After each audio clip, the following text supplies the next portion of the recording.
welcome to the Purseev Lewis Structures app presentation. You can find our app at www.purseev.com, and we are so excited to share this with you today. My name is Adriana. My pronouns are she, her. Hi, my name is Huma Hamid, and my pronouns are she, her. Hello, my name is Natalia Whitson, and my pronouns are she, her. Hi, my name is Jenny, and my pronoun is she, her. Our vision was to create a game where students can practice drawing free-form Lewis structures and receive immediate feedback. This would be helpful because teachers are not able to give instant feedback during independent practice. Our game can instantly check a submitted structure for its validity. Unlike existing tools, which primarily use multiple choice quizzes, our game allows students to draw the structures themselves. Our game also solves an issue of the challenge of finding tools and resources that are uncheatable. Online quizzes will typically repeat the same questions over and over, allowing students to simply memorize the answers to a handful of questions rather than truly learning the content. Our game pulls random molecules from a scalable database, which currently contains over 50 molecular structures. Our game also provides assistance for teachers in this post-COVID world where virtual education is now a part of our norm. Our app fills a gap in available resources for chemistry teachers.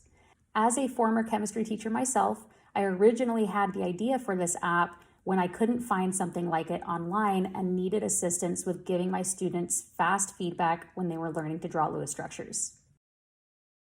Our back end was built with Django and our front end was built with React. We used the Canva library, which allows our users to interact with these shapes and molecules. For deployment, we deployed our backend using Amazon Web Services Elastic Beanstalk and our front end using Google Firebase.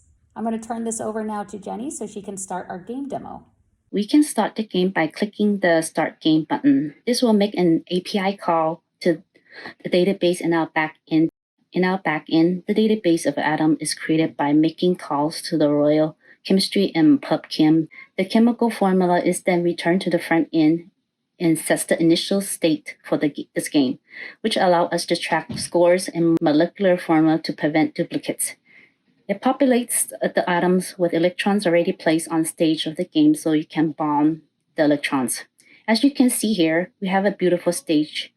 We have an instructions in written and video forms. We click here to see the written forms. And if you like visuals, you could see, you could click here to see the video media form on how to play the game. We also, if you're unsure about the chemical formula, you can also review the periodic table right here. And right now, I will hand over to Adriana to talk about the logic of the chemical bonding in the games. Once the game has generated your atoms, you can drag and drop them anywhere you want on the screen. In order to bond electrons, you need to click and hold on the electron and drag to another electron. This is an example of a valid bond, but there are several bonds that would be considered invalid.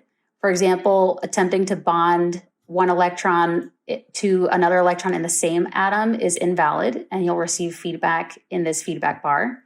You also cannot bond between paired electrons, like these two are here, to any other electron. And finally, in an example of a structure where you have multiple atoms, you cannot make a bond between atoms that would force you to have multiple molecules. So for example, if I tried to bond these two hydrogens together, these two hydrogens would be their own entity and would not be able to bond into this overall molecule. So it will not allow that bond to happen. Now I'll turn it over to Huma, who will talk more about how to submit molecules and how structures are verified. I will begin by demonstrating the feedback that you would get when you make an incorrect molecular structure.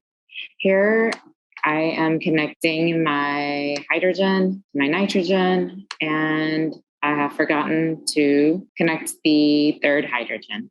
I will submit my answer and I get this instant feedback saying that this structure is invalid. Try to find a way to bond electrons so that every single one is paired. The progress bar shows that question number 1 is incorrect by circling that question with a red line. But I'm not happy with this. I want to learn. So I continue finishing up my structure. It gives me the feedback that that was a valid bond. and tells me after I submit it, says, great job, this structure is correct. Although I get this the feedback of that this is correct, my question is now circled with green because I got it wrong on the first time. So even though I got to redo it, my grade does not get redone. Here I will show what happens when you make a valid bond on your first try. That was a valid bond. Now I will submit. And it circles my question number 2 with a green, allowing the user to know that their answer was correct. The small amount of numbers allows for students to not get worn out and they feel like they can just continue playing. Here, I've only gotten one answer right, and I'm not happy with my score. So it allows the student to initiate their own learning and redo this and get a better score.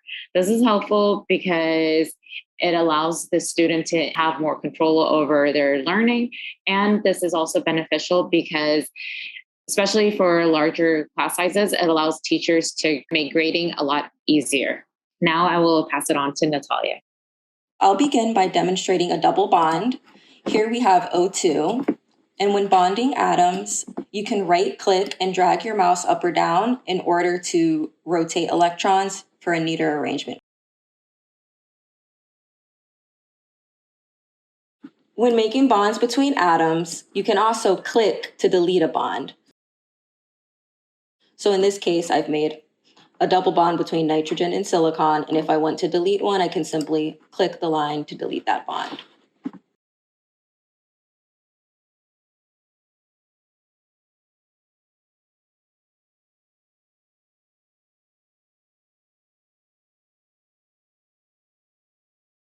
Now I'll demonstrate how you can reset a structure if you make an incorrect bond. So in this case, if I bond oxygen to oxygen, I am now unable to bond my carbon, so I can simply reset my bonds and begin again in order to correct that. We can also make triple bonds between atoms. So with this structure, I can make 3 bonds between the carbon atoms. And then also rotate my hydrogen items in order to make the single bonds on each side. And then submit this to get my feedback. After I've completed a game of 5, I can hit start new game and my progress bar will reset and new molecules will then appear for me to work on.